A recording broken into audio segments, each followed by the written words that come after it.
She was walking down the aisle in a $15,000 Vera Wang gown when she simply vanished into thin air. The guests thought it was cold feet. The groom assumed she'd bolted for the exit. Even her own mother whispered about pre-wedding nerves. But when the FBI showed up 30 minutes later with classified documents bearing her photograph and the words, "Deep cover operative, do not approach," stamped across the top, everyone realized this wasn't a runaway bride story.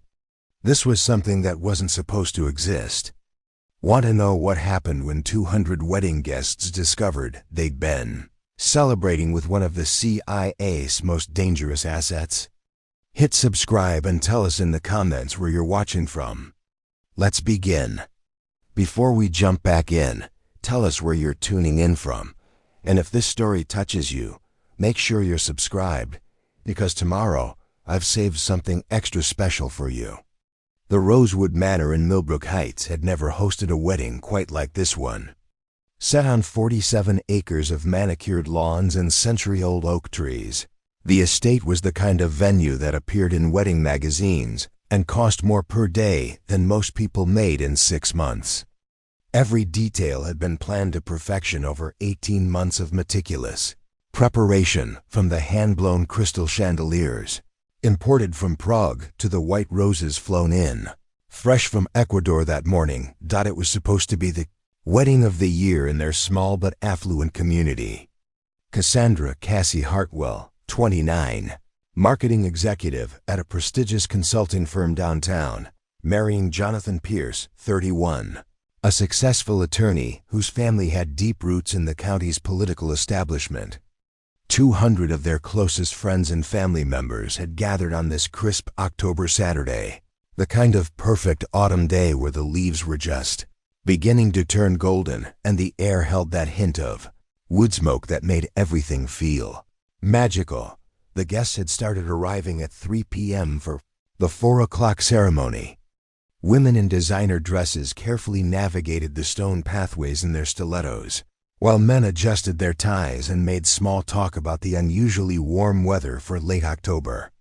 The parking area, a perfectly groomed field designated for the occasion, filled with Mercedes, BMWs, and the occasional Tesla, their polished surfaces gleaming in the afternoon sunlight. Cassie had been the picture of bridal perfection that morning. Her childhood friend and maid of honor, Rebecca Chun, later told reporters that Cassie seemed calm, almost eerily so for a bride on her wedding day. No last-minute jitters, no tears of joy or anxiety. Just a serene focus that Rebecca found both admirable and slightly unusual. "Most brides are emotional wrecks," she'd said. Cassie was like she was preparing for a business presentation. The bride's preparation had taken place in the Manor's luxurious bridal suite, a room with floor-to-ceiling windows overlooking the ceremony site. Cassie's hair was styled in an elegant updo that had taken 2 hours to perfect, each strand precisely placed and secured with pearl-tipped pins that caught the light when she moved. Her makeup was flawless but natural, the work of a professional who'd traveled from the city specifically for this wedding. The dress itself was a masterpiece of engineering and artistry. Ivory silk with hand-sewn beadwork that created intricate patterns across the bodice. A cathedral-length train that required 2 bridesmaids to manage properly. And a veil that had belonged to Jonathan's grandmother, something old, something borrowed, perfectly incorporated into something unmistakably new. When Cassie looked at herself in the full-length mirror, even her typically critical mother had tears in her eyes. "You look like a princess," her mother had whispered, adjusting the veil one final time. The ceremony itself was set to take place in the estate's formal garden, an amphitheater-like space where generations of roses created a natural backdrop of impossible beauty. White wooden chairs arranged in perfect rows faced an arbor draped in silk and adorned with hundreds of white roses, baby's breath, and trailing ivy. A string quartet positioned discreetly to one side had been playing soft classical pieces as guests found their seats. Jonathan stood at the altar with his groomsmen, all of them looking appropriately nervous and proud in their charcoal gray tuxedos. His best man, his brother David, kept checking his pocket for the rings and making quiet jokes to ease the tension. The efficient Reverend Matthews from the historic church downtown reviewed his notes one final time, occasionally glancing toward the manor to watch for the bridal party's emergence dot at exactly 4 p.m. The string quartet shifted into Pachelbel's canon in D, the universal signal that the ceremony was about to begin. The guests rose as one, 200 faces turning expectantly toward the manor's French doors, where the bridal party would make their entrance. The bridesmaids appeared first, Rebecca in dusty rose silk, followed by Cassie's college roommate, Amanda, her cousin Jennifer, and Jonathan's sister Patricia. They walked with practiced precision, having rehearsed this moment multiple times the evening before. Their bouquets of white roses and eucalyptus complemented their dresses perfectly, and their smiles were genuine as they took their positions at the altar. Then came the moment everyone was waiting for. The quartet transitioned into Wagner's bridal chorus, and Cassie appeared in the doorway on her father's arm. Even from a distance, she was breathtaking. The afternoon light seemed to catch every bead on her dress, every pearl in her hair, creating an almost ethereal glow around her figure. She began walking down the petal-strewn aisle with the measured pace they'd practiced, her father beaming with pride beside her.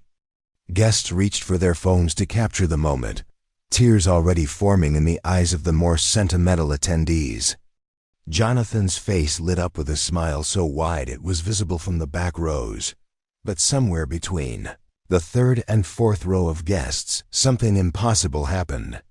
One moment Cassie was there, radiant and perfect, walking toward her future husband. The next moment, there was only empty space where she had been standing. Her father's arm was still extended as if supporting someone who was no longer there. The flower petals she'd been walking on lay undisturbed, as if no one had passed over them at all. Her veil fluttered to the ground like a silk ghost, the only physical evidence that she had been there at all. The string quartet played on for several more measures before the violinist looked up and her bow froze mid-note, preparing and narrating. This story took us a lot of time, so if you are enjoying it, subscribe to our channel. It means a lot to us. Now back to the story. The silence that followed was the kind that seems to swallow sound itself.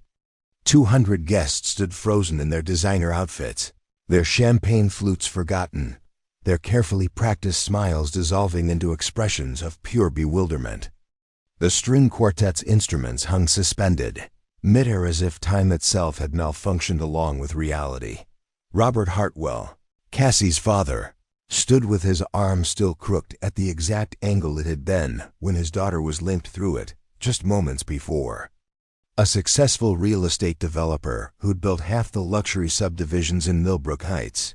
He was a man accustomed to problems that could be solved with money, connections, or sheer determination.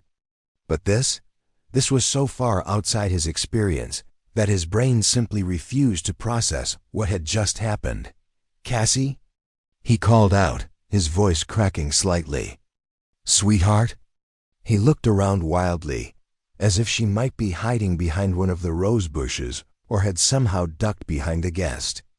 His face was the color of ash, and his hands shook as he reached toward the empty space where his daughter had been walking beside him. Jonathan Pierce stood at the altar in his perfectly tailored tuxedo, his boutonniere still pristinely pinned to his lapel, looking like a groom who'd been abandoned in the most literal and impossible way imaginable. His mouth opened and closed soundlessly, his brain struggling to find words for something that shouldn't exist. This was a man who'd graduated summa cum laude from Harvard Law, who could argue complex cases in front of federal judges, but he found himself completely speechless. Did anyone else see ... double quotes he stammered, looking desperately at his groomsmen for confirmation that he wasn't losing his mind. His brother David, the best man, was staring at the spot where Cassie had vanished with the expression of someone trying to solve a magic trick. "She was right there," he whispered. "I was watching her walk. She was smiling at you. John, she was looking right at you and then ... He gestured helplessly at the empty, The bridesmaids stood in their designated positions like a tableau that had been abandoned mid-performance. Rebecca, the maid of honor, still held her bouquet in trembling hands, her carefully applied makeup beginning to streak as tears formed in her eyes. She'd known Cassie since they were roommates at Northwestern University, had been through breakups and career changes and family drama together. But this wasn't like Cassie. Cassie didn't run from anything. "This isn't happening," Rebecca said, more to herself than anyone else. "This can't be happening." Cassie wouldn't just. She wouldn't leave. Not like this. Not without saying something. In the fourth row, Cassie's elderly grandmother, Dorothy Hartwell, sat perfectly upright in her wheelchair, her oxygen tank beside her making its quiet mechanical whispers. At 93, she'd seen enough of life to know that the impossible sometimes had a way of becoming possible. But even she looked shaken. Her gnarled hands gripped the arms of her wheelchair with surprising strength. "In all my years," she murmured, to the family friend pushing her wheelchair, "I've never seen anything quite like that." The wedding coordinator, a woman named Patricia Vance, who'd orchestrated over 300 weddings in her 15-year career, stood near the manor's French doors with her clipboard pressed against her chest like a shield. She prided herself on being prepared for every possible wedding disaster, drunk relatives, wardrobe malfunctions, vendor no-shows, even the occasional runaway bride. But brides didn't just vanish into thin air. That wasn't in any of her contingency plans. "I need to call ... double quotes," she started, then stopped. "Call who? The police? The venue's insurance company? A priest?" What exactly was the protocol for supernatural disappearances at luxury wedding venues? Guests began to murmur among themselves in the way that crowds do when trying to process something their minds can't quite accept. Someone near the back called out, "Is this part of the ceremony?" hoping desperately for a rational explanation that would restore the natural order of things. Dr. Helen Morrison, Cassie's family physician who delivered her 29 years earlier, stood among the guests with her medical training warring against what she'd just witnessed. As a woman of science, she knew that people didn't simply cease to exist. But as someone who'd watched Cassie grow from a colicky baby into a successful young woman, she also knew that nothing about this felt right. "Margaret," she whispered to the woman beside her, "did you see her actually disappear, or did we all just look away at the wrong moment?" Margaret Thompson, who'd taught Cassie in 3rd grade and had been following her former student's life with the pride of a favorite teacher, shook her head slowly. "I was watching her the whole time, Helen. She was there. And then she wasn't. Like she just faded away." The venue's security team, 3 men in dark suits who were trained to handle everything from gatecrashers to paparazzi, stood helplessly by the manor's entrance. The head of security, former police sergeant Marcus Rodriguez, had his radio in his hand but found himself unable to key the microphone. "How exactly did you report that the bride had vanished into thin air during her own wedding ceremony?" Jonathan's mother, Patricia Pierce, a woman who'd served on every major social committee in Millbrook Heights and prided herself on maintaining composure in any situation, sat heavily in her front row seat. She'd had reservations about this marriage from the beginning, not because she didn't like Cassie, but because something about the young woman had always seemed slightly elusive. Too perfect, perhaps. Too controlled. But she'd attributed it to modern career women being different from her generation. Now, watching her son stand abandoned at the altar while guests whispered and pointed, she wondered if her instincts had been trying to tell her something important all along. The photographer, a professional named David Kim who'd shot celebrity weddings and society events across 3 states, lowered his camera with shaking hands. He'd been capturing the bridal procession in continuous burst mode, the way he always did for that perfect moment when bride and groom first see each other. But when he checked his camera's LCD screen, scrolling back through the images he'd just taken, His blood ran cold. The last clear photo showed Cassie walking down the aisle, radiant and beautiful.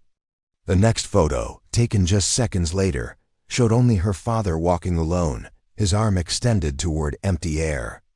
It was as if she'd been erased from existence. Between one frame and the next, the autumn breeze, that had felt so perfect for an outdoor ceremony now, seemed to carry a chill that had nothing to do with the temperature.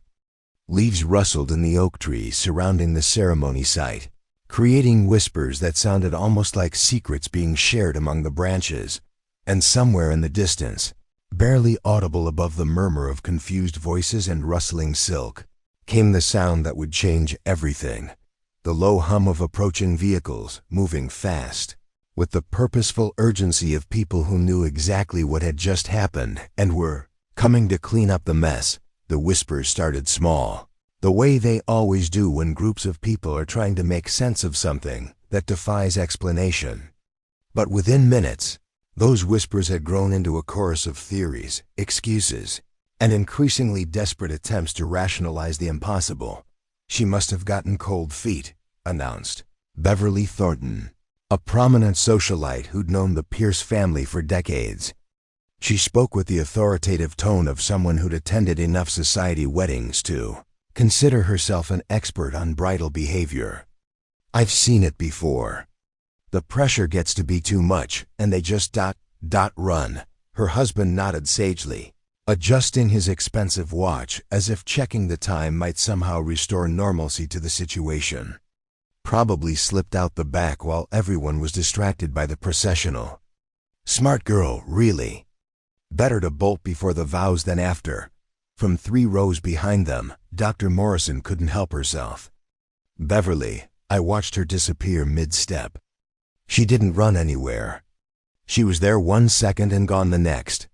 Beverly waved a dismissive hand, her diamond bracelet catching the afternoon light. "Helen dear, you're getting older. The eyes play tricks sometimes. I'm sure if we check the security footage, we'll see her ducking behind the hedgerow or something perfectly reasonable." But Patricia Vance, still clutching her clipboard like a lifeline, had already thought of that. She'd been coordinating with the venue's technical team all morning, ensuring every moment of the ceremony would be captured from multiple angles for the bride and groom's memory book. If anyone had footage of what just happened, it would be them. "Mrs. Thornton," Patricia called out, her professional composure wavering. "I need to check something. Please, everyone, if you could just stay where you are for a moment." She hurried toward the manor, her heels clicking anxiously on the stone pathway. Behind her, the crowd's murmur grew louder as more guests joined the speculation game. "Maybe it was a medical emergency," suggested Dr. James Crawford, a cardiologist who'd driven up from the city for the wedding. "Some kind of seizure or fainting spell. She could have collapsed behind the chairs where we can't see her." Jonathan's college roommate, Michael Torres, shook his head emphatically. "Dude, I was watching her face. She looked completely normal. Calm, even. People don't just vanish when they're having medical emergencies. Then what's your explanation?" Dr. Crawford challenged. "Because the last time I checked, human beings were governed by the laws of physics." Michael threw up his hands in frustration. "I don't have an explanation. That's the point. None of this makes sense."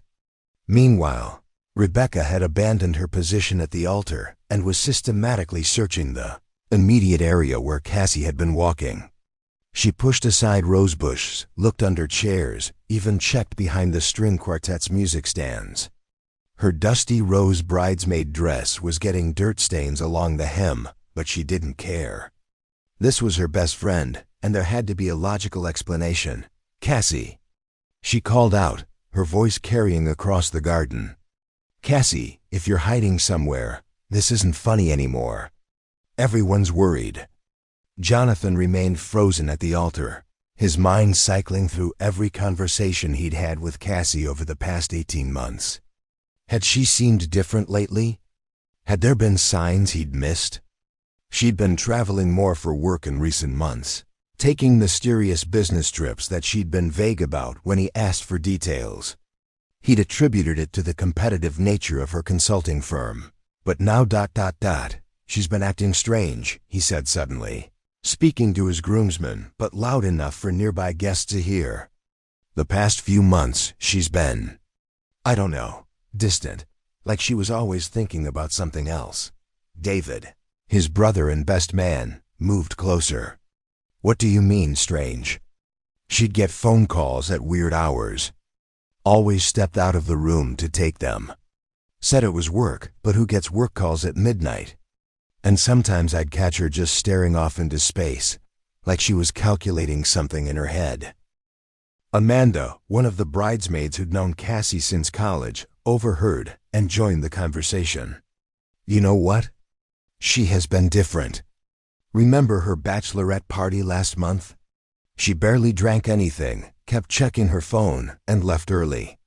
Said she had an early meeting the next day, but it was a Saturday, and she's been working out obsessively, added Jennifer, Cassie's cousin. I mean, more than just wedding dress prep. She joined that new gym downtown, the one that's supposedly for executive fitness, but looks more like a military training facility. Who needs to know Krav Maga to work in marketing? The pieces were starting to form a picture that none of them wanted to see clearly. Cassie's father, Robert, had been listening to the conversation while still staring at the spot where his daughter had vanished.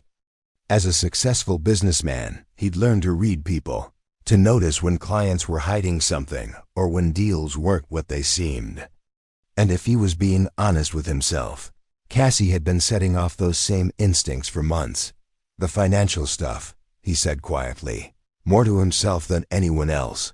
What financial stuff, Dad? Asked Cassie's younger brother, Thomas, who'd flown in from Seattle for the wedding.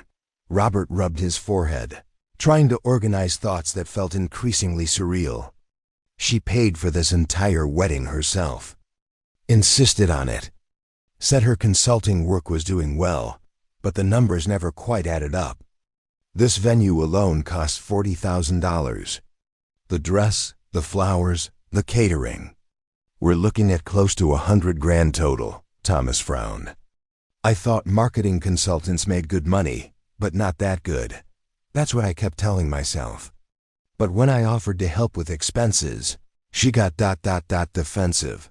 Said she had it covered and didn't want to discuss it further. Dr. Morrison, who'd been listening to the growing list of inconsistencies, felt a chill that had nothing to do with the autumn breeze. As a physician, she'd learned to trust her instincts when something felt wrong, and everything about this situation was screaming warnings she couldn't quite identify. Has anyone actually been to her office? She asked the group. The question landed like a stone in still water, sending ripples of uncomfortable silence through the gathered family and friends. I mean, we all know she works for Meridian Strategic Consulting downtown, but has anyone actually visited her there? Met her colleagues? Jonathan's face went pale. I drove her to work a few times when her car was being serviced, but I always just dropped her off at the building entrance. She said the office had strict security protocols about visitors. What kind of marketing firm has strict security protocols? Amanda asked, her voice getting higher with each word. Rebecca, who was still searching the garden beds, stopped and looked up. You know what else is weird? I've known Cassie for over a decade, and I've never met any of her work friends. Not one. She always said they didn't socialize outside the office, that it was a very professional environment. The wedding photographer, David Kim, had been reviewing his camera's memory card while listening to the growing catalog of concerns. What he found there made him feel sick to his stomach. He approached the group hesitantly, his camera held out like evidence. "Excuse me," he said, his voice barely above a whisper. "I think you all need to see this." He turned the camera's LCD screen toward them and began scrolling through the images he'd captured during the processional. The early photos showed Cassie clearly, radiant, beautiful, walking down the aisle with perfect composure. But as he continued clicking through the sequence, something impossible became apparent. In the later photos, Cassie appeared increasingly transparent, as if she was fading away gradually rather than disappearing all at once. The effect was so subtle that you had to look closely to notice it, but it was definitely there. And in the final image before she vanished completely, there was something else visible, something that hadn't been apparent to the naked eye during the ceremony. Behind Cassie, barely visible in the background of the photo, was the outline of what appeared to be some kind of electronic device. Small, metallic, with a faint blue glow that the camera had somehow captured, even though no one had seen it during the actual ceremony. "What is that thing?" Jonathan asked, pointing at the mysterious object in the photo. David Kim zoomed in as far as his camera would allow, but the image became too pixelated to make out clear details. "I don't know, but whatever it is, it wasn't there in the earlier photos. It only appeared right before she disappeared." The group stared at the camera screen in stunned silence, trying to process this new piece of an already impossible puzzle. The device in the photo looked technological, sophisticated, and completely out of place at a traditional wedding ceremony. "We need to call the police," Robert said finally, his voice hoarse with stress. "This isn't cold feet or wedding jitters. Something happened to my daughter, something that isn't natural." But before anyone could respond, the sound that had been growing in the distance suddenly became impossible to ignore. Multiple vehicles were approaching the venue at high speed, their engines growing louder by the second. Through the oak trees that lined the estate's entrance road, guests could see flashes of black metal and tinted windows. Patricia Vance came running back from the manor, her face white with panic and her clipboard forgotten somewhere behind her. "The security footage," she gasped, out of breath from running. "I checked the security footage from 3 different camera angles. She's there one frame, gone the next, just like the photos. But that's not the worst part." She stopped, bending over to catch her breath. While 200 guests waited in terrified silence, the system logged an external signal interference. At the exact moment she disappeared. Some kind of high-frequency transmission that fried all the electronic equipment in a 50-foot radius. The cameras, the sound system, even the golf carts, GPS units all went dark for exactly 37 seconds. The sound of approaching vehicles was now unmistakably close, and guests began turning toward the entrance road with expressions ranging from hope to dread. Someone was coming who might have answers. But given everything that had already happened, no one was sure they wanted to hear what those answers might be. The black SUVs appeared through the oak trees like predators emerging from a forest. 3 vehicles in perfect formation, their tinted windows reflecting nothing, their license plates government issued but showing only numbers that meant nothing to civilian eyes. They moved with the kind of coordinated precision that suggested this wasn't their first time responding to this type of situation. As the vehicles approached the main parking area, some of the wedding guests began to feel a flutter of relief. Finally, someone official was arriving to take control of this impossible situation. Police, perhaps, or federal agents who could provide rational explanations and professional solutions to what had become an increasingly surreal nightmare. Jonathan straightened his tie with nervous hands and started walking toward the parking area. "Thank God," he muttered to his groomsmen. "Someone who can actually help us figure out what happened to Cassie." But as the SUVs came to a stop with military-like synchronization, the people who emerged from them weren't exactly what the wedding guests had been expecting. 6 individuals in dark suits that screamed federal authority. But their movements were too fluid, too alert, like people who'd been trained for situations far more dangerous than missing persons cases. They wore earpieces and had the kind of situational awareness that made them scan the crowd, the venue, and potential escape routes all within seconds of stepping out of their vehicles. The lead figure was a woman in her early 40s with steel-gray hair pulled back in a severe bun. She wore a perfectly tailored black suit that managed to look both professional and somehow tactical. Her name tag was conspicuously absent, and her eyes held the kind of controlled intensity that suggested she'd seen things that would give normal people nightmares. Behind her, the other 5 agents fanned out with practiced efficiency. They weren't rushing, weren't panicking, weren't asking questions about what had happened. They moved like people who already knew exactly what they were dealing with and had come to manage the aftermath. "Ladies and gentlemen," the lead agent called out, her voice carrying easily across the garden without seeming to be raised. "I need everyone to remain calm and stay exactly where you are. We'll have this situation resolved shortly." Robert Hartwell, still operating under the assumption that these were law enforcement officers coming to help find his missing daughter, stepped forward with relief evident on his face. "Officer, thank you for getting here so quickly. My daughter has disappeared under very strange circumstances, and we need to organize a search immediately. We have evidence that something electronic was involved, and, sir," the agent interrupted smoothly, holding up one hand in a gesture that was polite but absolute, "I'm going to need you to step back and let us handle this."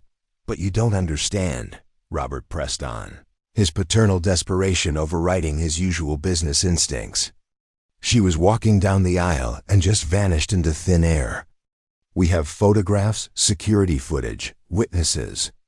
This isn't a normal missing person case." The agent's expression didn't change, but something in her eyes suggested that she understood the situation far better than Robert could imagine. "Mr. Hartwell, I assure you, we're fully aware of the circumstances surrounding your daughter's departure." The way she said departure sent a chill through the crowd. Not disappearance, not vanishing, but departure. As if Cassie had left intentionally, as if this had been planned. Dr. Morrison, who'd been watching the exchange with growing unease, stepped forward. "Excuse me, but who exactly are you people? What agency are you with? And how did you get here so fast?" "We haven't even called the police yet." The lead agent turned her attention to Dr. Morrison with the kind of focus that made the elderly physician suddenly wish she'd stayed quiet. "Ma'am, I'm Agent Sarah Blackstone with the Department of Homeland Security. We received an automated alert about a security incident at this location." "What kind of security incident?" Jonathan demanded, his voice rising with frustration and fear. "My fiancée disappeared during our wedding ceremony." "What does that have to do with Homeland Security?" Agent Blackstone exchanged a look with one of her colleagues, a subtle communication that the guests couldn't interpret, but that clearly carried meaning.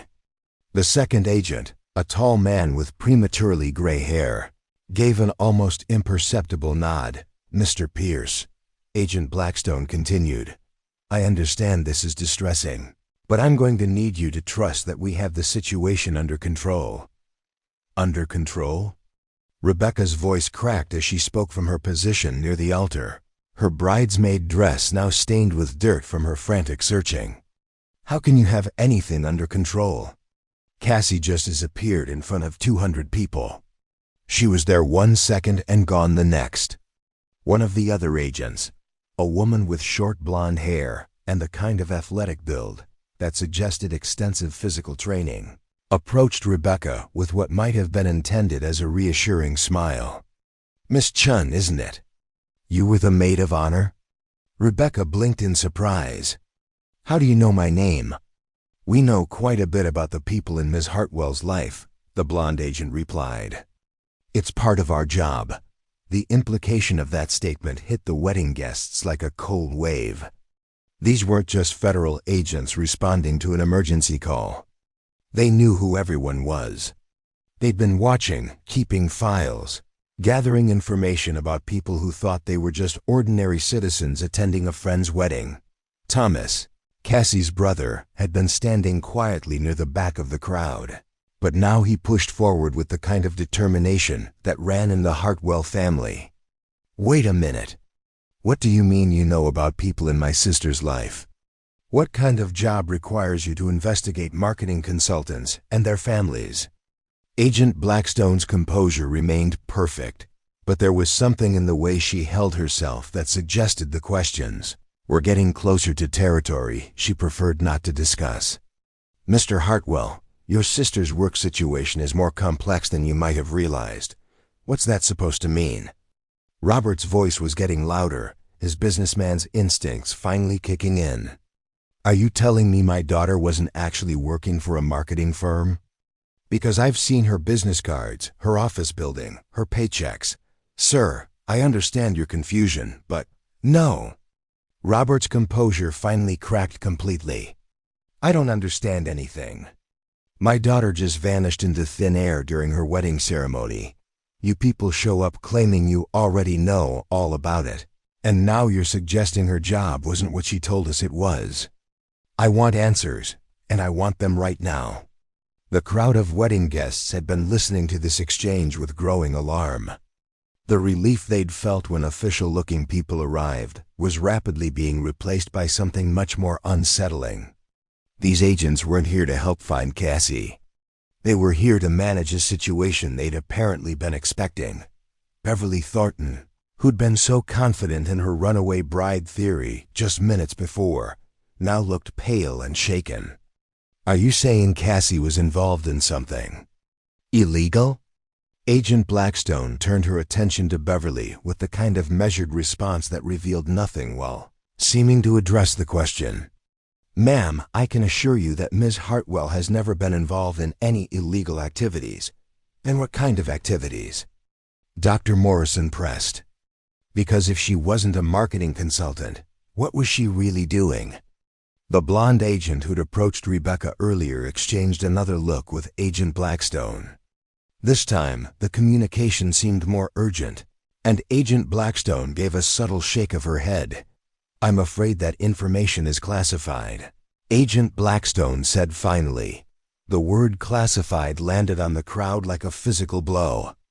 Classified meant government secrets, national security, intelligence operations.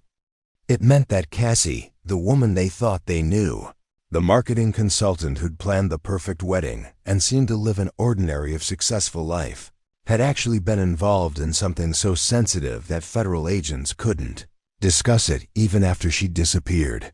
Jonathan felt like the ground was shifting beneath his feet. "Classified? What do you mean classified?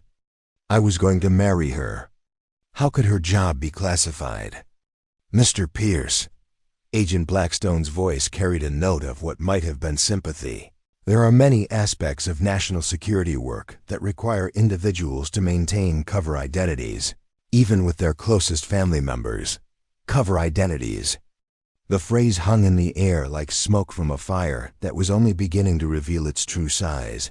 Amanda, the bridesmaid who'd known Cassie since college, spoke in a whisper that somehow carried across the entire garden. "You're talking about spies. You're saying Cassie was a spy." Agent Blackstone didn't confirm or deny the statement, but her silence was answer enough. The photographer, David Kim, who'd been clutching his camera throughout this exchange, suddenly remembered the strange device that had appeared in his photos. With trembling hands, he approached Agent Blackstone and held out his camera. "The photos," he said, his voice barely steady. "There was some kind of device visible right before she disappeared. Some kind of technology that wasn't there before." Agent Blackstone took the camera and scrolled through the images with the practiced efficiency of someone who'd reviewed similar evidence before. When she reached the photos showing the mysterious device, her expression hardened almost imperceptibly. "Where is this camera's memory card?" she asked. It's in the camera," David replied, confused by the question. Without another word, Agent Blackstone removed the memory card and handed it to one of her colleagues. Then she took out a fresh card from her pocket and inserted it into the camera before handing it back to David.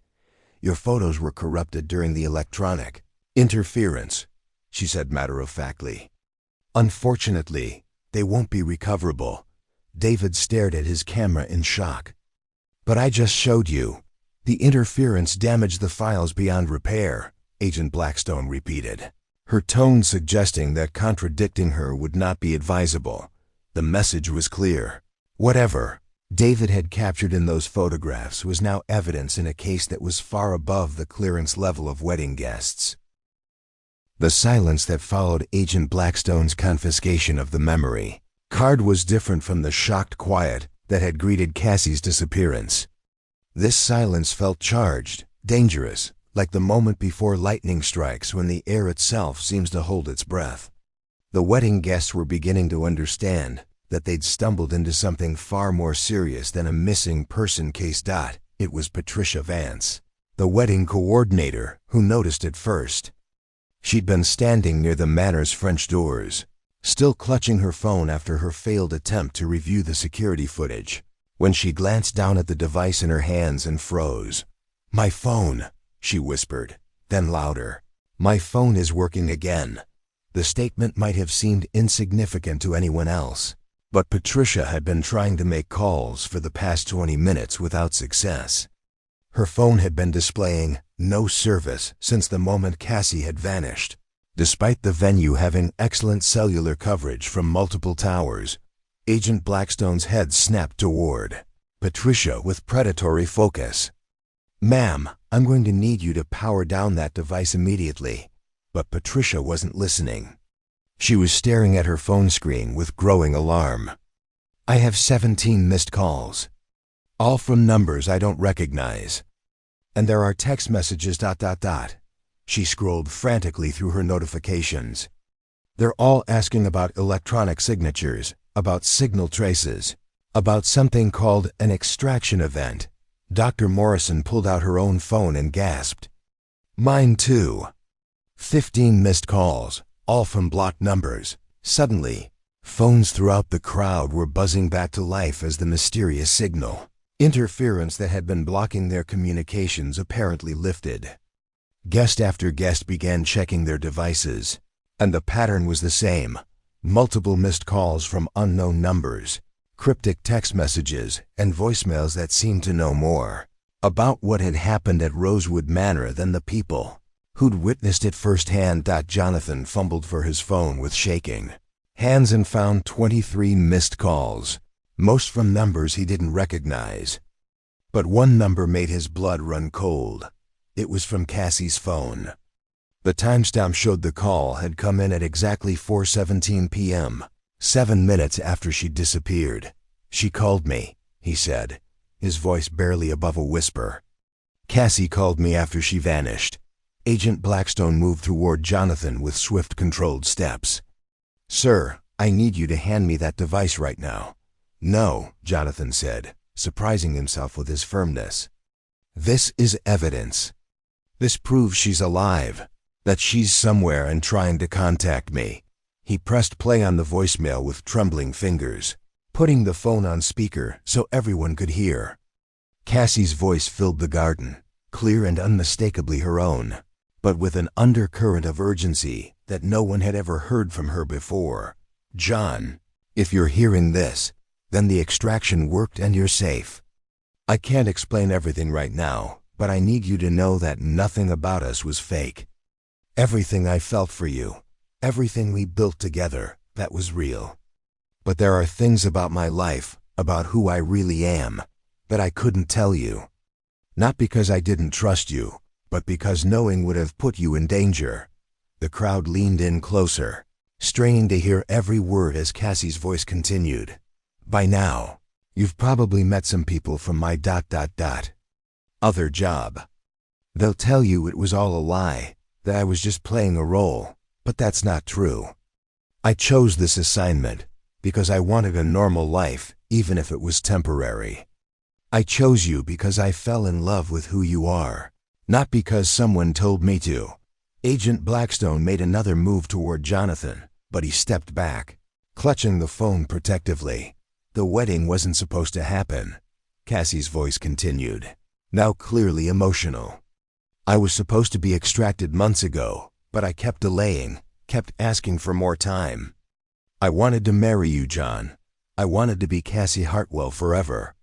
But something's gone wrong with my cover, and staying any longer would have endangered everyone I care about." Rebecca was crying now, tears streaming down her face as she listened to her best friend's voice. "Oh my God, Cassie, What did you get yourself into? The voicemail continued. I know you have questions, and I know you're hurt and confused. The people who came to get you, they'll want you to sign papers. Agree to keep quiet about what happened. Please do it. Not for them, but for me. And for everyone else who was there today.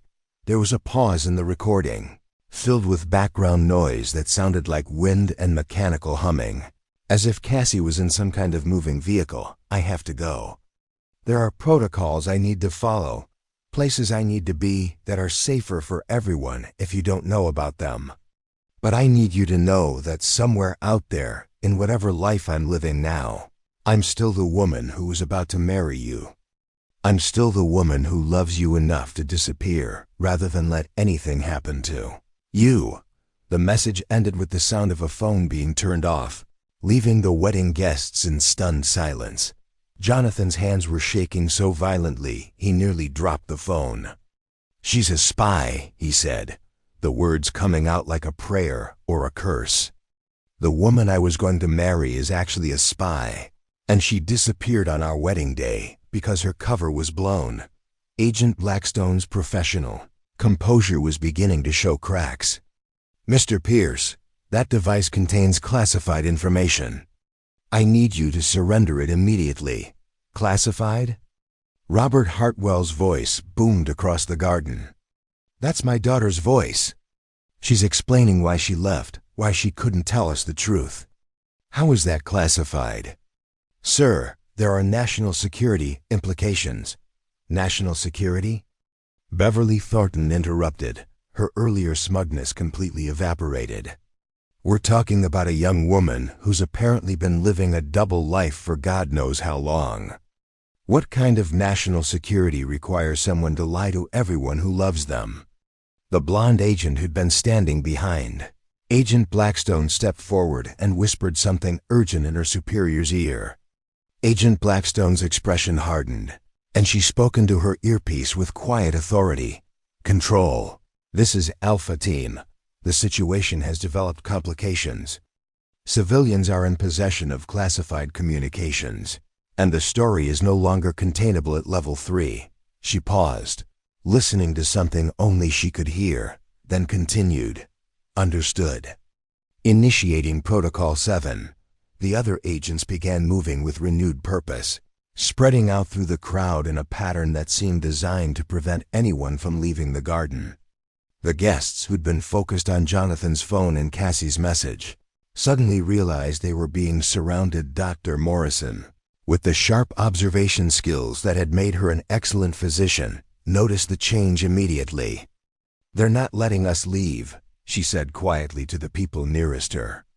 Look at how they're positioning themselves. Thomas Hartwell, who'd been quietly processing everything he'd learned about his sister in the past hour, suddenly spoke up with surprising authority. You know what? I don't care about your protocols or your national security. That's my sister on that recording, and she sounds scared. She sounds like someone who's running for her life. So here's what's going to happen. You're going to tell us who she really is, what kind of work she was really doing, and where she is now. Or we're all going to walk out of here and tell every reporter in the state that the federal government is covering up the disappearance of a civilian at her own wedding. Agent Blackstone turned her full attention to Thomas, and for the first time since arriving, she looked genuinely concerned. Mr. Hartwell, I don't think you understand the gravity of what you're suggesting. I understand that my sister just told us she's in some kind of danger, and instead of helping her, you people are more worried about keeping secrets. Thomas shot back. So yeah, I think I understand the gravity just fine. The tension in the garden was escalating rapidly.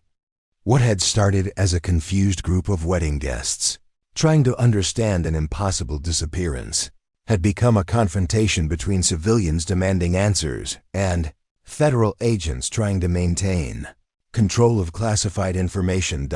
And then, as if the situation wasn't complicated enough, something new began to happen. The electronic interference that had lifted just long enough for the phones to work began to return. But this time it was different. Instead of simply blocking communications, the devices themselves began to malfunction in ways that seemed almost intentional. Phone screens flickered with text that wasn't quite readable. GPS units in cars began beeping with coordinates that didn't correspond to any known locations, and the venue's sound system crackled to life with fragments of what sounded like radio chatter in languages most of the guests couldn't identify. Patricia Vance looked down at her phone and watched in amazement as text began appearing on her screen without her typing anything. Situation compromised. Multiple agency involvement detected. Cassie Hartwell status unknown. Proceed with extreme caution. Similar messages were appearing on devices throughout the crowd, as if someone with sophisticated technical capabilities was trying to communicate with the wedding guests without the federal agents knowing about it. Agent Blackstone grabbed her radio with obvious frustration. "Control, we have a serious problem. Someone is actively interfering with our communications and trying to contact the civilians directly." The response came back loud enough for nearby guests to overhear. "Alpha Team, you are ordered to contain the situation by any means necessary. This is now a matter of national security. Any means necessary." The phrase sent a chill through the crowd that had nothing to do with the autumn weather. The phrase "any means necessary" had barely finished echoing through the radio when the situation at Rosewood Manor spiraled completely beyond anyone's control. What happened next would later be described in classified government reports as a cascade of operational security. But to the 200 wedding guests trapped in the garden, it felt more like watching reality tear apart at the seams. The mysterious text messages appearing on their phones suddenly stopped mid-sentence, replaced by something far more alarming. Every electronic device in the venue, phones, cameras, even the digital displays on car dashboards visible through the trees, began showing the same image simultaneously. An official CIA identification card with Cassie's photograph, but under a name none of them had ever heard before. The ID read, Alexandra Cross, Central Intelligence Agency, Classification Level, Deep Cover Operative, Authorization, Omega Clearance. Agent Blackstone's carefully maintained composure cracked completely. She spun around to face her team, her voice sharp with panic. "Someone just breached our entire electronic containment grid. This is a Level 9 security violation." But the electronic assault was just beginning. The venue's sound system, which had been playing soft classical music during the ceremony preparation, suddenly roared to life with a voice that commanded immediate attention. It was a man's voice, calm but urgent, with the kind of authority that suggested he was accustomed to being obeyed without question. "Ladies and gentlemen, my name is Deputy Director Marcus Thompson with the Central Intelligence Agency. What you are witnessing today is the emergency extraction of one of our most valuable deep cover operatives. Agent Cross, whom you knew as Cassandra Hartwell, has been operating under an assumed identity for the past 3 years as part of a classified counterintelligence operation." The crowd erupted in chaos. Screams, shouts, demands for explanation, and the sound of people trying to process information that their minds simply weren't equipped to handle. Jonathan Pierce stood frozen in the center of it all, still clutching his phone, staring at the CIA identification that bore his fiancée's face but a completely different name. "Alexandra Cross," he whispered, testing the unfamiliar syllables. "Her real name is Alexandra Cross," the voice from the sound system continued, cutting through the chaos with professional authority. Agent Cross's cover was compromised by hostile foreign intelligence services. Her immediate extraction was necessary to prevent not only her capture and potential assassination, but to protect the lives of everyone in her fabricated social network, including all of you. Rebecca stumbled backward, her hand pressed to her mouth in shock. 3 years, she breathed. "I've known her for 3 years, and none of it was real. The extraction was conducted using classified technology that I cannot discuss in detail." Deputy Director Thompson's voice continued. What you witnessed was a controlled teleportation event designed to remove Agent Cross from immediate danger and transport her to a secure CIA facility. Dr. Morrison, despite her medical training and scientific background, felt her worldview collapsing. Teleportation? They're talking about teleportation like it's a standard government procedure. Agent Blackstone was shouting into her radio now, all pretense of control abandoned. Control, we have a catastrophic intelligence breach. Deputy Director Thompson is broadcasting classified operational details to civilian populations. This is not authorized. The response came back loud enough for everyone to hear. Agent Blackstone, you are ordered to stand down immediately. This operation is now under direct CIA oversight. Your team's cover story protocol has been overruled by executive authority.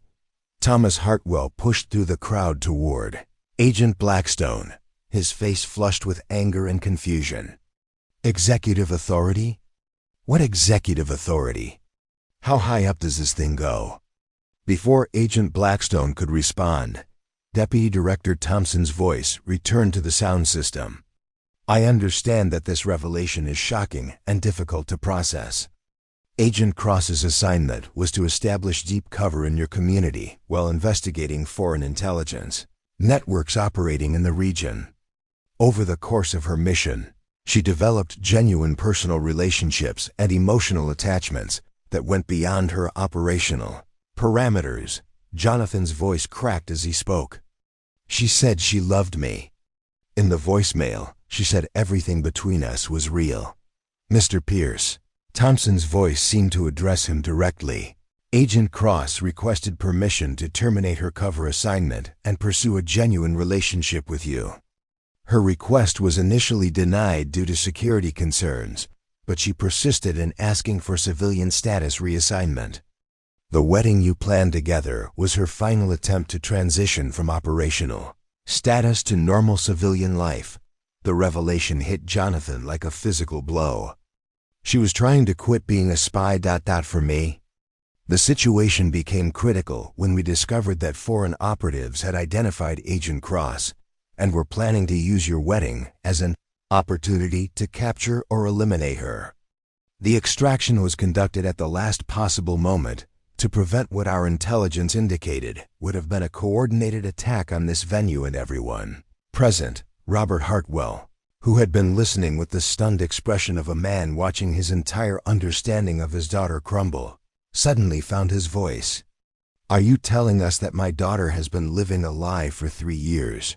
That she was never actually a marketing consultant, and that foreign spies were planning to attack my family's wedding? Mr. Hartwell, your daughter is one of the most skilled and dedicated operatives the CIA has ever deployed. Her work has prevented multiple terrorist attacks on American soil and disrupted foreign intelligence networks that threaten national security. The identity she created as Cassandra Hartwell was necessary for operational security, but her feelings for her family and friends were entirely genuine. Patricia Vance, still holding her phone with its mysterious CIA identification display, spoke in a voice barely above a whisper. The mysterious phone calls, the strange work schedule, the expensive lifestyle on a marketing salary, it was all because she was a spy.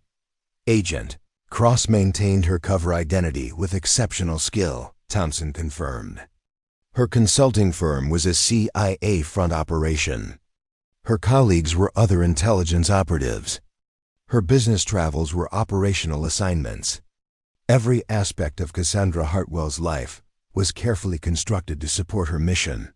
Amanda, the bridesmaid who'd known Cassie since college, was crying now. But we were friends. We talked about everything: boys, careers, dreams. Was all of that fake too? Ms. Rodriguez, Thompson's voice carried a note of what might have been sympathy. Agent Cross's psychological profiles indicate that her friendships and personal relationships were the most genuine aspects of her cover identity. In her mission reports, she repeatedly expressed that the hardest part of her assignment was maintaining professional distance from people she had come to genuinely care about. The crowd was beginning to process the magnitude of what they were learning. Their friend, daughter, fiancé, and family member had been living a completely fabricated life, but her emotions and relationships had been real. She'd been protecting them from dangers they'd never imagined while struggling with the impossibility of maintaining authentic connections under false pretenses. Dr. Morrison spoke what many were thinking.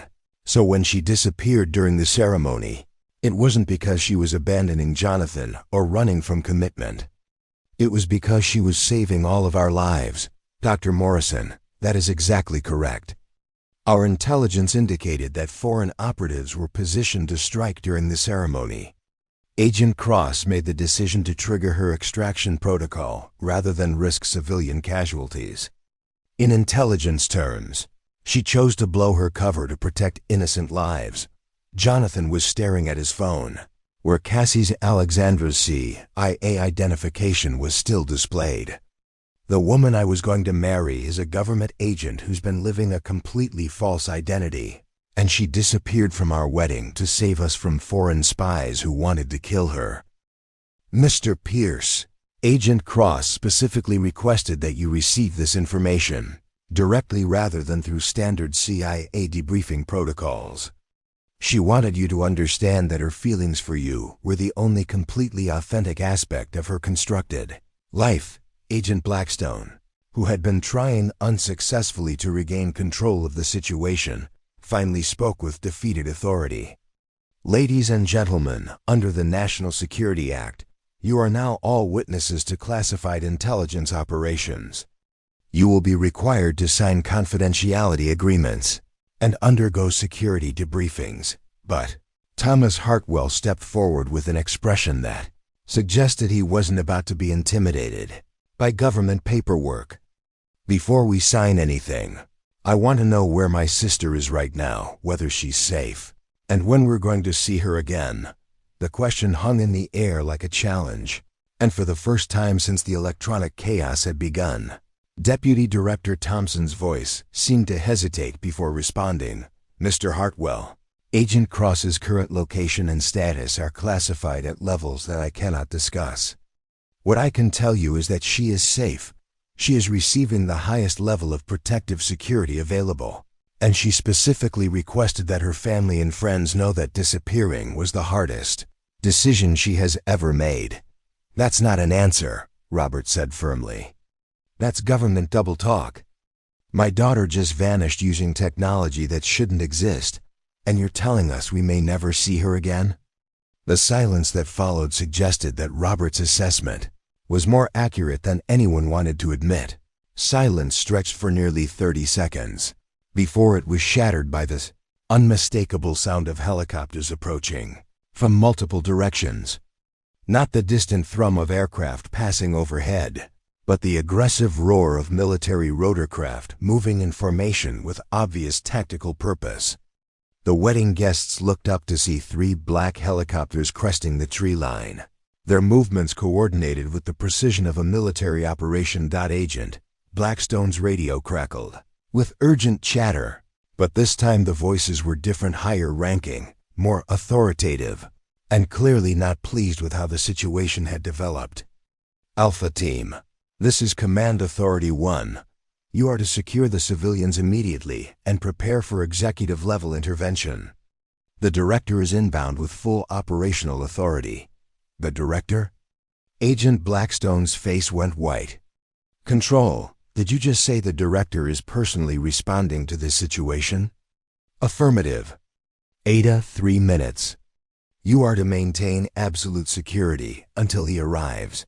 Robert Hartwell, who'd spent decades in high-stakes business negotiations, recognized the sound of the situation escalating far beyond anyone's expectations.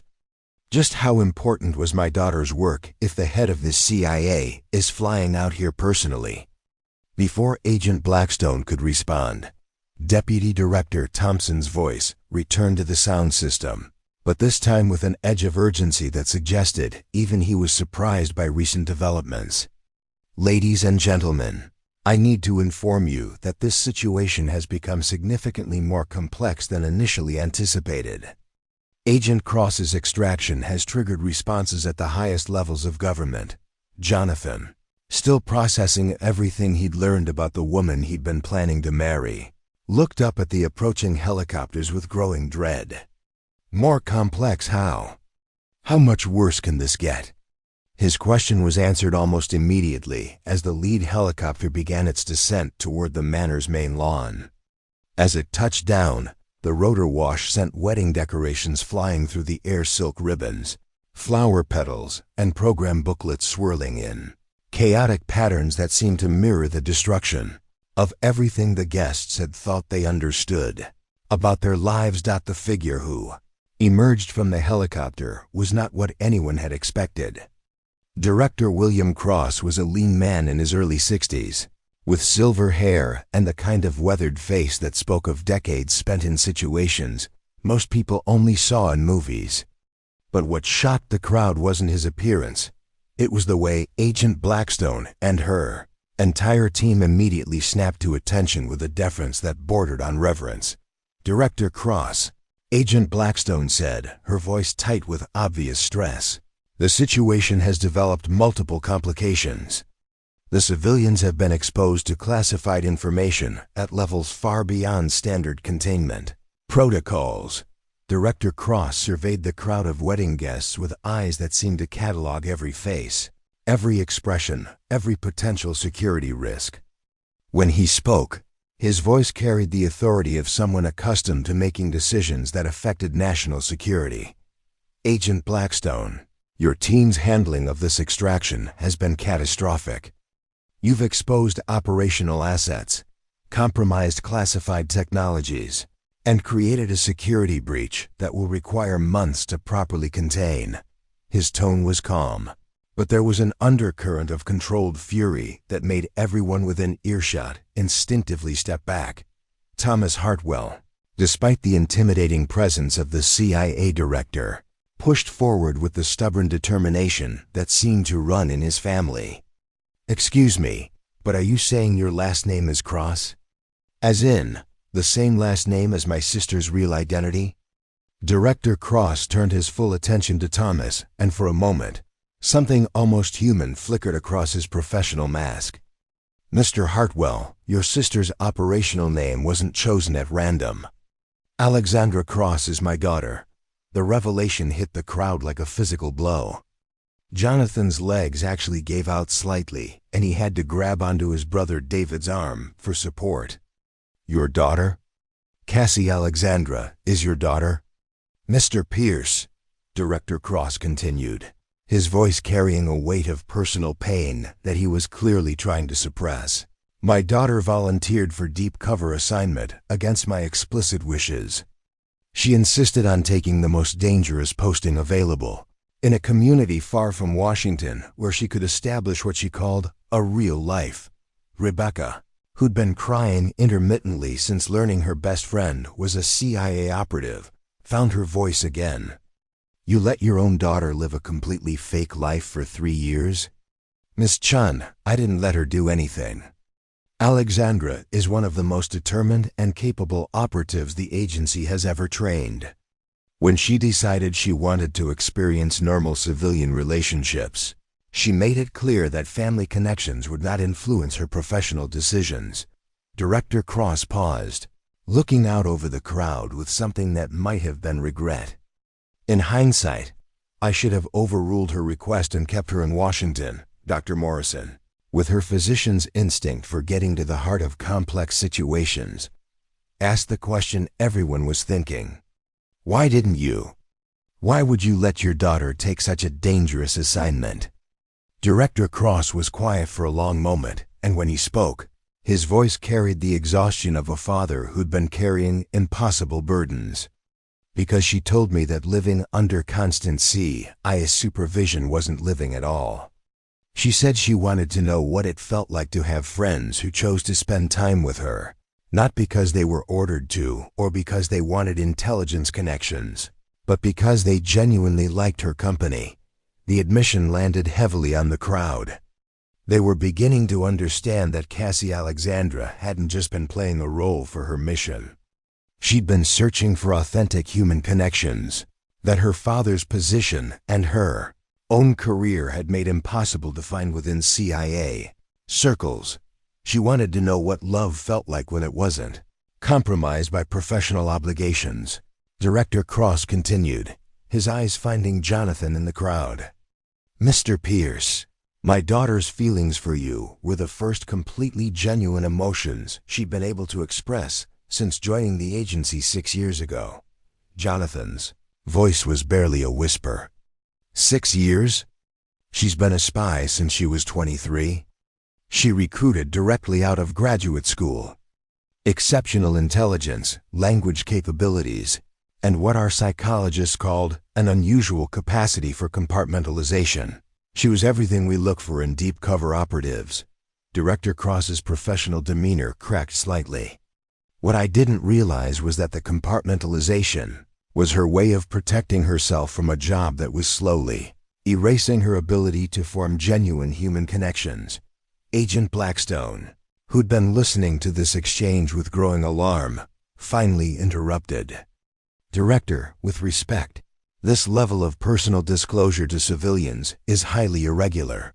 Director Cross turned to Agent Blackstone with an expression that could have frozen water. Agent Blackstone, these civilians have just discovered that someone they loved and trusted has been living a completely fabricated existence while secretly working to protect them from foreign intelligence threats. I think we've moved well beyond irregular at this point. Beverly Thornton, who'd spent the entire day having her assumptions systematically destroyed, spoke up with the bewildered tone of someone trying to process incomprehensible information. Director Cross, are you telling us that your daughter chose to live a fake life in our community because she was lonely? Mrs. Thornton, I'm telling you that my daughter volunteered for one of the most psychologically demanding assignments in intelligence work because she believed that protecting innocent civilians while experiencing normal human relationships was worth the personal cost.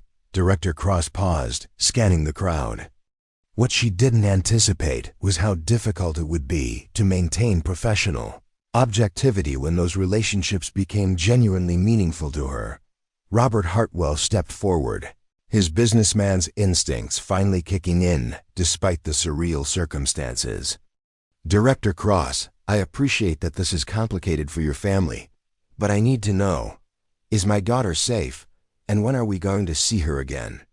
The question hung in the air like a challenge, and Director Cross's expression grew somber in a way that suggested the answer wasn't going to be what anyone wanted to hear. Mr. Hartwell, the foreign intelligence services that compromised Alexandra's cover are still active.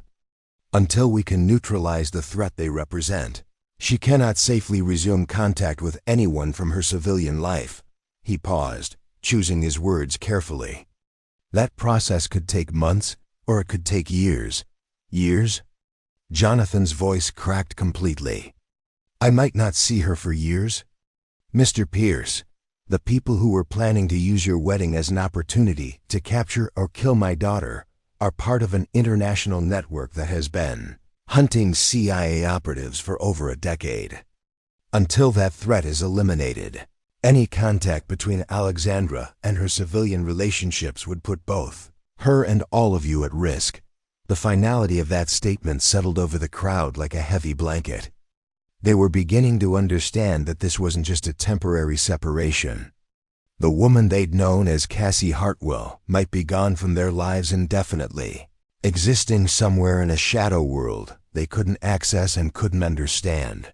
Patricia Vance, who'd coordinated hundreds of weddings but never one that ended with CIA helicopters and classified briefings, asked the question that seemed to sum up everyone's feelings. So what happens to us now? Director Cross surveyed the crowd of wedding guests with the measured gaze of someone who'd spent decades making impossible decisions under pressure. The question Patricia Vance had asked, what happens to us now, hung in the air like smoke from a fire that couldn't be extinguished. Double quotes, Miss Vance. What happens now is that you all become part of a classified operation, whether you volunteered for it or not, Director Cross said, his voice carrying the weight of absolute authority.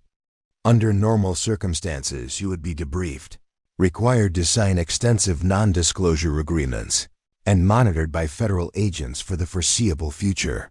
The crowd stirred uneasily at his words. The idea of being monitored, of having their lives permanently altered because they'd attended a wedding, was beginning to sink in with all its implications. But Director Cross held up a hand to forestall their protests. However, these are not normal circumstances. My daughter's extraction has created a situation that requires ... unconventional solutions. He reached into his jacket and withdrew a secure satellite phone, pressing a single button with the efficiency of someone who'd made similar calls countless times before. Patch me through to Deputy Director Thompson. Priority Alpha authorization. The phone connected immediately, and Director Cross put it on speaker so the entire crowd could hear both sides of the conversation. Marcus, I'm on the ground at the extraction site. The situation is more complex than your initial reports indicated. Thompson's voice came through clearly, carrying obvious tension. Director, I've been monitoring the electronic breach. Someone with high-level technical capabilities has been feeding information directly to the civilians. We've been unable to trace the source. That's because the source is my daughter, Director Cross said simply. The statement sent ripples of shock through the crowd. Jonathan stepped forward, his voice filled with desperate hope. You mean she's been in contact? She's been trying to communicate with us? Director Cross nodded grimly. Alexandra has been using classified CIA communication systems to monitor this situation in real time. Against direct orders, I might add. She's been watching everything that's happened here today. Rebecca, who'd been crying intermittently since the crisis began, suddenly looked up with fierce determination. Then she knows how we feel. She knows how much we love her and want her to be safe. Miss Chun, she knows considerably more than that. She's been listening to every conversation, reading every text message that's appeared on your phones, and monitoring our classified communications. Director Cross's expression grew stern. She's also been making unauthorized decisions about operational security. Agent Blackstone, who'd been standing at rigid attention since her superior's arrival, spoke with obvious concern. Director, what kind of unauthorized decisions? Director Cross was quiet for a moment, and when he spoke, there was something in his voice that sounded almost like pride mixed with exasperation. She's refused to report to the secure facility we designated for her protection. She's demanding that this situation be resolved in a way that allows her to maintain some form of contact with her civilian relationships. The hope that flared in Jonathan's eyes was almost painful to witness. Contact? You mean she might be able to see us again? Mr. Pierce, my daughter has essentially gone rogue. She's using every asset, every favor, and every piece of leverage. She's accumulated over 6 years with the CIA to negotiate terms that would normally be completely unacceptable from a security standpoint. Thomas Hartwell stepped forward with the same determined expression that seemed to be a family trait. What kind of terms? Director Cross looked at his satellite phone as if it were a loaded weapon. She's proposing what she calls a graduated return protocol, a carefully managed reintegration into civilian life with appropriate security measures. Dr. Morrison, with her physician's instinct for cutting through complex problems to reach essential truths, asked the crucial question. Is that even possible, given the security threats you've described? Dr. Morrison, 3 hours ago, I would have said absolutely not. The risks would be unacceptable, the precedent dangerous, and the operational security compromised beyond repair. Director Cross paused, studying the faces of the people his daughter had chosen to care about. But watching this situation develop has given me new perspective on the costs of the decisions we make in the name of security. He pressed another button on his phone, and suddenly a new voice joined the conversation, a voice that made every person in the garden freeze with recognition and hope. Hi everyone. I know this has been the strangest day of your lives, and I'm so sorry for putting you through this. It was Alexandra. speaking through the CIA's secure communication system, her voice clear and strong but carrying an emotional weight that suggested she was struggling to maintain professional composure. "Cassie?" Jonathan's voice broke completely. "Is that really you?" "It's me, John, and my real name is Alexandra Cross. But everything I felt for you, everything we built together, that was all real. More real than anything else in my life." Rebecca was crying openly now. "Oh my God, Cassie Alexandra, we thought we might never hear your voice again." "You almost didn't," Alexandra replied, and there was a note of something that might have been anger in her voice. "The standard protocol would have been for me to disappear completely, for all of you to be debriefed and monitored, and for us never to have contact again. But I've spent 6 years following protocols, and I'm done sacrificing the people I love for operational security." Robert Hartwell found his voice, speaking with the authority of a father who just had his daughters. Life explained to him in the most extraordinary circumstances imaginable. "Sweetheart, your safety is more important than anything else. If staying away from us keeps you alive, then that's what we want, Dad, and yes, I know how strange it is to call you that when my biological father is standing right there. I appreciate that you want me to be safe. But I've realized something over the past few hours. Living a life where I can't be honest with the people I care about, where every relationship is compromised by lies and operational requirements, isn't actually living at all." Director Cross, listening to his daughter openly challenge CIA operational doctrine in front of civilian witnesses, looked like a man caught between professional obligations and paternal pride. "Alexandra, you're proposing to fundamentally alter how the CIA handles deep cover extraction. The precedent alone—" "Dad," Alexandra's voice cut through his objection with quiet steel. "When you recruited me 6 years ago, you told me that the best intelligence operatives were the ones who never forgot why they were protecting American lives in the first place. Well, these people, John, Rebecca, my parents, all of them, they're the American lives I've been protecting. And if our operational security is so rigid that it destroys the relationships that make life worth living, then maybe we need to reconsider our priorities." The silence that followed her statement was profound. 200 wedding guests, a team of federal agents, and the director of the Central Intelligence Agency were all processing the implications of an active CIA operative, essentially challenging the fundamental assumptions of intelligence work. Jonathan, who'd been standing in stunned silence since hearing Alexandra's voice, finally spoke. "What you're saying, does this mean there's a chance we could have some kind of future together?" "John, I can't promise it will be the future we planned. There will be security measures, restrictions, things about my work that I'll never be able to tell you. But if you're willing to build a relationship with someone whose life includes classified government work, then yes, I think we can find a way to make it work." Agent Blackstone, who'd been watching this unprecedented negotiation with obvious alarm, finally spoke up. "Director, with all due respect, this level of operational compromise could set precedents that fundamentally undermine CIA security protocols." Director Cross looked at his team, then at the crowd of civilians who'd accidentally become witnesses to classified operations, then at his satellite phone where his daughter was waiting for his response to her impossible proposal. "Agent Blackstone," he said finally, "in 37 years with the CIA, I've learned that the most dangerous moment in any operation is when you become so focused on following protocols that you lose sight of why those protocols exist in the first place." He turned to address the crowd directly. "Ladies and gentlemen, my daughter is proposing something that has never been attempted in CIA history. A controlled reintegration of a deep cover operative into civilian relationships with ongoing security oversight. It would require all of you to accept certain restrictions on your lives, undergo regular security briefings, and agree to protocols that will affect how you communicate and travel indefinitely." Beverly Thornton, who'd spent the entire day having her assumptions systematically destroyed, was the first to respond.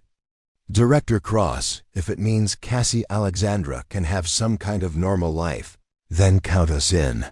Her husband nodded emphatically. After everything we've learned today about what she sacrificed to protect us, the least we can do is accept some inconvenience to help her have a future. One by one, the wedding guests began voicing their agreement. They'd come to celebrate a wedding and instead had discovered that someone they cared about had been living an impossible double life to protect them from dangers they'd never imagined. If accepting government oversight was the price of keeping her in their lives, it was a price they were willing to pay. 6 months later, the Rosewood Manor looked remarkably similar to how it had on that October day when reality had torn apart in front of 200 wedding guests. The same oak trees lined the drive, their leaves now showing the fresh green of early spring. The same stone pathways wound through carefully manicured gardens, and the same elegant architecture suggested nothing more dramatic than expensive wedding venues and corporate retreats. But for those who knew what to look for, the changes were unmistakable. The security cameras were more numerous and considerably more sophisticated. The groundskeeping staff included at least 3 individuals whose physical conditioning and situational awareness suggested backgrounds in something more challenging than landscape maintenance. And twice a week, unmarked government vehicles could be spotted in the parking area, their occupants conducting what appeared to be routine security sweeps. Jonathan Pierce sat at a small table in the Manor's Garden Cafe, a space that had been created during the winter renovations to accommodate what the CIA euphemistically called supervised civilian interaction protocols. Across from him, Alexandra Cross. She'd legally changed her name to match her CIA identity, reviewed a security briefing on her tablet while sipping coffee that had been cleared by federal food safety protocols. It wasn't the life either of them had planned, but it was a life they were building together under circumstances that no other couple in American history had ever navigated. "How was your week?" Jonathan asked, the question carrying weight that went far beyond normal relationship check-ins. Alexandra looked up from her tablet, and her expression carried the particular exhaustion that came from living simultaneously in classified and civilian worlds. Challenging. There was a situation in Prague that required some consultation work. Nothing dangerous, she added quickly, noting his immediate concern. Just intelligence analysis. But the 12-hour time difference made communication difficult. The euphemisms had become their shared language. Alexandra's consultation work referred to her ongoing role as a CIA analyst, a position that allowed her to remain active in intelligence operations while living primarily as a civilian. The communication difficulties referred to the security protocols that prevented her from contacting anyone during certain classified assignments. "And your week?" she asked, settling back in her chair with the relaxed posture of someone who was genuinely interested in mundane civilian concerns. "The Pierce Foundation is officially launching the scholarship program next month," Jonathan said, unable to suppress a smile. 12 full college scholarships for children of intelligence community families. The board approved the funding unanimously. It had been Alexandra's idea, a way for Jonathan to process what he'd learned about her world while creating something positive from the impossible circumstances they'd discovered themselves in. The Pierce Foundation for Intelligence Community Families provided educational support and counseling services for the relatives of CIA operatives, FBI agents, and other government personnel whose families lived with the unique stresses of classified work.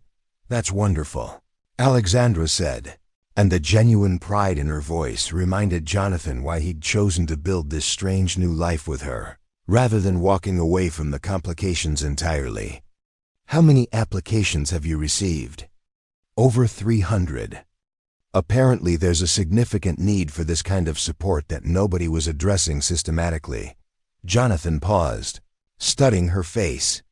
"Alex, can I ask you something personal?" She raised an eyebrow with amusement. After everything we've been through, what could possibly count as too personal? Do you ever regret it? Blowing your cover, forcing the CIA to create this whole new protocol, giving up the career you'd trained for? Sometimes, I wonder if I'm being selfish asking you to build a life with someone who can never fully understand what you do.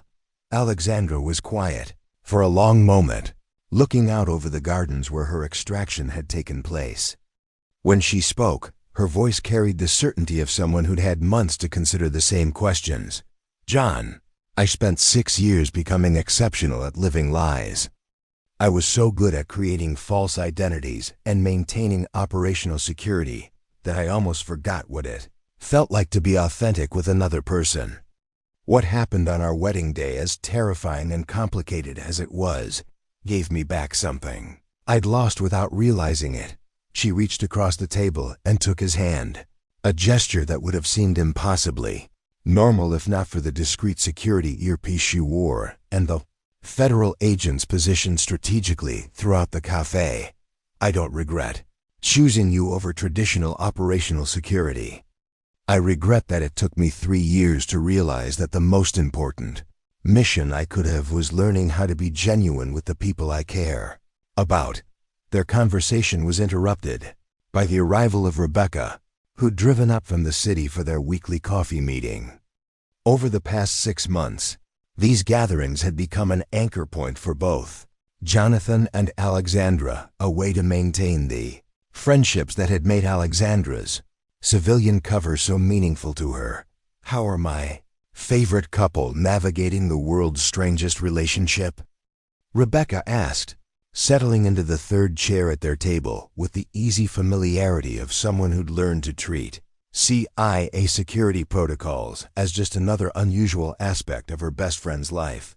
We're managing, Alexandra replied with a smile. Though I have to admit, having our dinner conversations monitored by federal agents takes some getting used to. At least they're discreet about it, Jonathan added. Last month's security team was much more obvious. I kept feeling like we were performing our relationship for an audience. Rebecca laughed, a sound that carried genuine warmth, despite the surreal circumstances that had brought them to this point. Speaking of audience, your parents want to know if you'll be able to come to Thomas's graduation next month. Alexandra's expression grew more serious. That depends on what's happening with the Prague situation. If it escalates, I might be restricted to DC area operations for a few weeks. The casual way she discussed classified intelligence work as it related to family gatherings was something they were all still adjusting to. Alexandra's integration into civilian life meant that her relatives and friends now lived with a constant awareness of international security issues that most Americans never considered. But if the situation stays stable, Alexandra continued, I should be able to get clearance for travel. The security team has been working on protocols for family events. Dr. Morrison approached their table, moving with the careful precision that had become her habit since learning that casual conversations now took place under federal surveillance. At 94, she'd adapted to the situation with the philosophical acceptance of someone who'd lived through enough dramatic changes to take extraordinary circumstances in stride.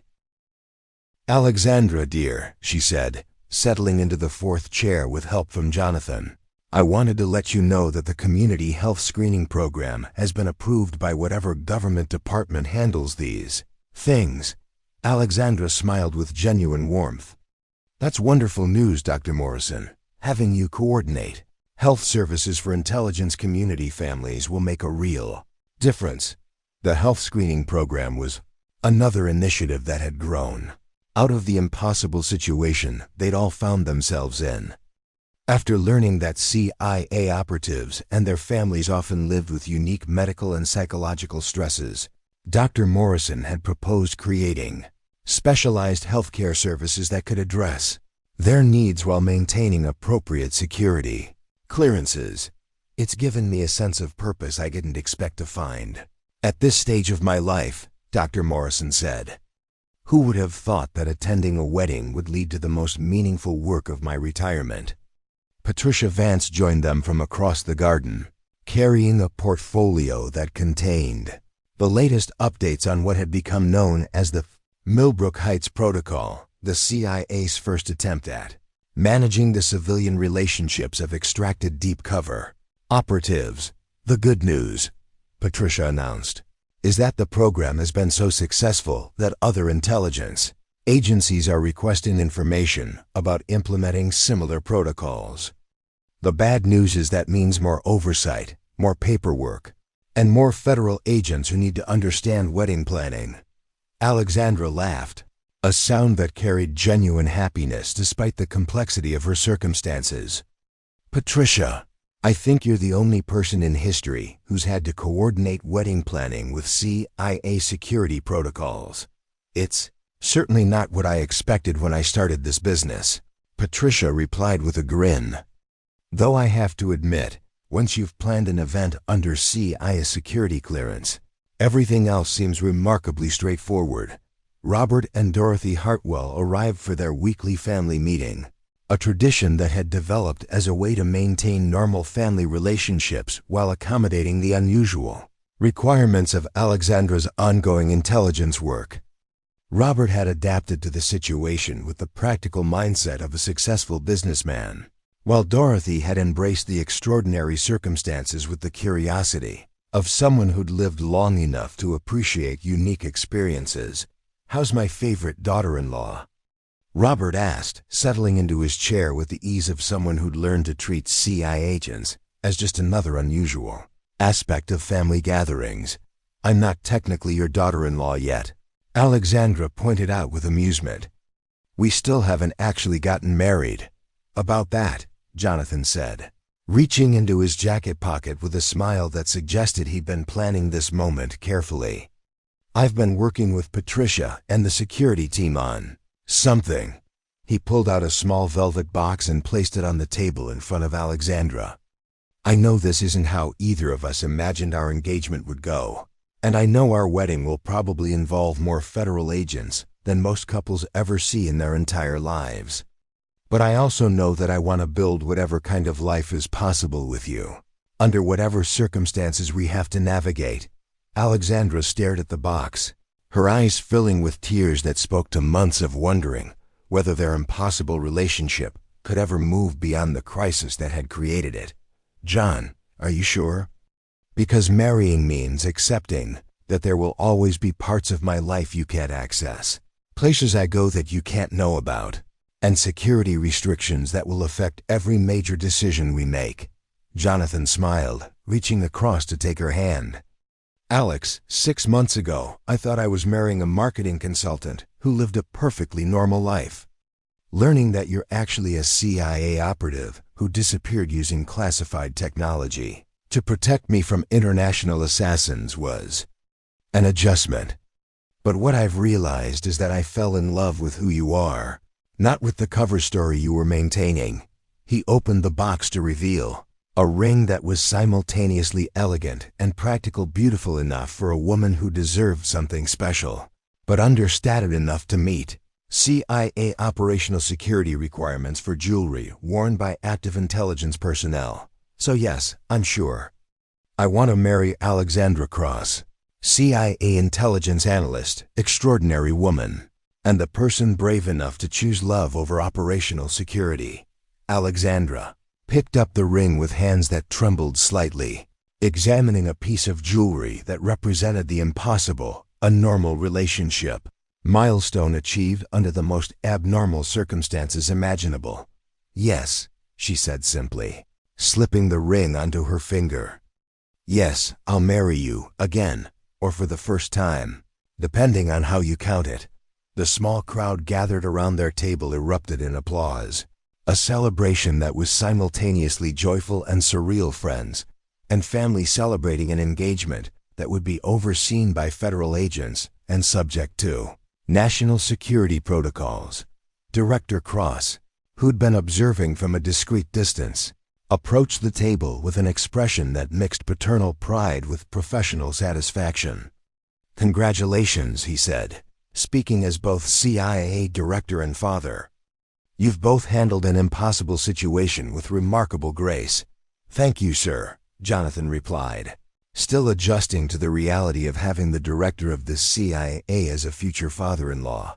And Alexandra, Director Cross continued, I'm proud of you for refusing to accept that serving your country had to mean sacrificing your personal happiness.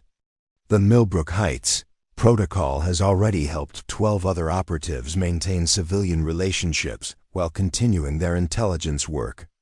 You've changed how the CIA thinks about the human cost of deep cover operations.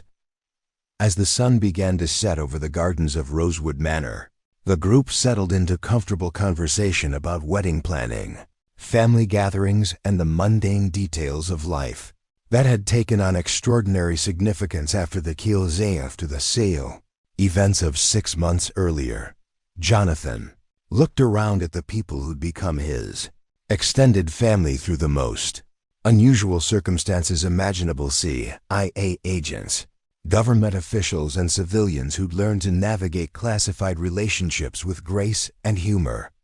It wasn't the life he'd planned, but it was a life built on radical honesty, uncommon courage, and the revolutionary idea that love was worth whatever security protocols it required. Alexandra caught his eye and smiled, an expression that carried all the complexity of their impossible situation and all the hope of their unlikely future. In 6 months, they would finally have their wedding under CIA security, with federal oversight, and surrounded by friends who now understood that the most extraordinary love stories sometimes require the most unconventional solutions, she said quietly, speaking just to him despite the surveillance that monitored their every conversation. I think this is going to work. Jonathan squeezed her hand, looking at the ring that symbolized their commitment to building something unprecedented. Yeah, he said, I think it is. The bride who disappeared at her own wedding had finally found her way home, not to the life she'd planned, but to something far more valuable, a future built on truth, protected by love and sustained by the revolutionary idea that no one should have to choose between serving their country and being authentic with the people they care about most. Sometimes, the most important missions are the ones that teach you what you're really fighting to protect. Up next, you've got 2 more standout stories right on your screen. If this one hit the mark, you won't want to pass these up. Just click and check them out.